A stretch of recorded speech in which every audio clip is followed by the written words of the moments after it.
Today was Easter, and I want to take the opportunity to speak a bit about that. So I grew up as a Christian in a Catholic environment. So for me, hearing about Jesus was quite common. It was part of my education. It was part of my day-to-day life. And I remember I was around 7 when I went with the school to a school trip.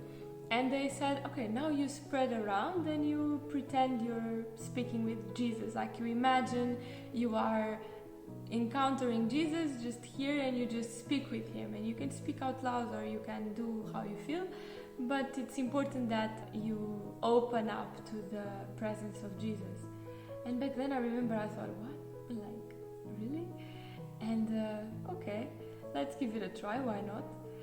But I was a bit like, I don't know, something felt strange about it, and I was like, but obviously Jesus is not gonna just appear to me like that. But I did it anyway. There was a lake there, and I went to a part of it. At some point, shortly after, I didn't see Jesus, I didn't hear any voice, nothing like this, but I felt it. It's like it was an unbelievable experience that never happened to me after that, unfortunately. But I also was not open for it. I will arrive to that part. But basically in that moment, I felt clearly the presence of Jesus Christ in front of me. I remember I was like looking to the sides like, is anyone noticing this? Is anyone feeling this also?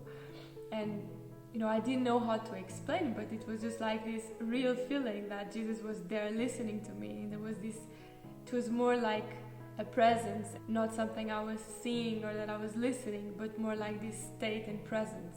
Later on, because I grew up in this kind of environment, I was seeing many powerful people, powerful from what we consider today in terms of influence and money and all these kind of things, which is actually not power, but you know what I mean.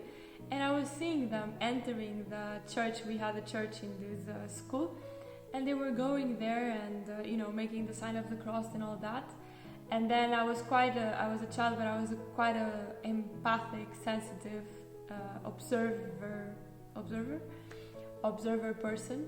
And I could see that the same people that go there every Sunday and have the name of Jesus in their mouth were capable of the biggest atrocities and like cheating on their wife or beating someone or judging or completely corrupted people infiltrated in our system. So, for me, everything that was man-made, these type of institutions were very triggering for me when I started to grow up and in this kind of environment. So no one told me. It's not like a conspiracy theory. I was there. I was raised in this type of environment, and I know very well how these religious elites work in the world. The point is not to enter in this type of details, but the point is to explain that because observing all this while I was growing up, I kind of created a certain resistance to everything that was a religion and to everything that was an institution like this, because I can see how misleading can be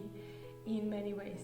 And so I never stopped believing in God, but it was my connection with God, my soul with God, and through my own direct experience, and not through a belief system that is part of an institution that will want me to do something, or that will want to take something away from me, or that will be behind certain types of agenda. And so I completely disconnected myself from Jesus, because unfortunately, in my mind, I put it in the same box. Okay, these times that I was hearing so much about Jesus stayed associated with this kind of frame. And I knew in my heart that one day I have to get back to it. And today was the day.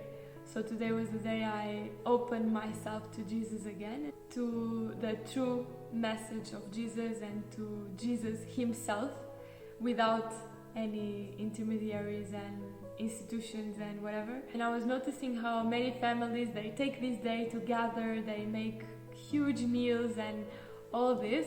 And in many cases, no one says anything about Jesus or the message of Jesus. So we reach this level of superficiality and of robot behavior that we are celebrating something most people don't even know what they are celebrating. They knew maybe once, but they are completely disconnected from it, and now it just became an opportunity to party and to be together and get drunk sometimes or do all kind of things, but not really to even question what was the whole point of the life of Jesus and what was the message he wanted to bring to humanity. I believe this is a great year and a great time to reconnect with that and to feel again this message and to connect with these principles and with this godly love, forgiveness and compassion, and with everything that Jesus wanted to exemplify to us. Many of you may wonder if Jesus actually existed, but even if it would be just a story, it's a story with a very powerful message, and it's something that it's universally valid and anytime, anywhere. And so there is no doubt for me that through connecting with this message, it's something that is going to help me to evolve on a spiritual path and to become a better and better person and to reach higher and higher levels of consciousness and of beingness.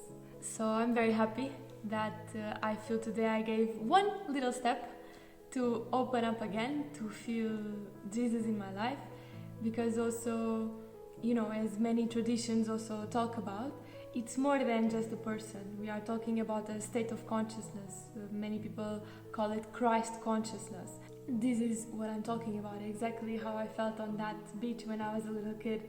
It was not about the person, it was not about a personality, it was not about that. It was about something deeper than that. So for those of you who celebrate now, happy Easter. And for those of you who belong to other traditions, please don't feel judged or not included or something, because there are many ways to say the same thing, many ways towards the same higher goal. So I'm just talking about this because this is my experience, but for sure in your tradition you will have other days of the year and other celebrations and other moments that reflect exactly the same values and principles and message. So that's what matters.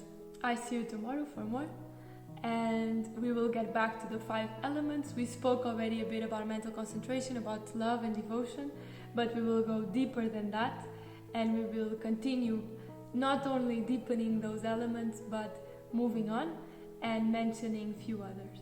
Thank you very much.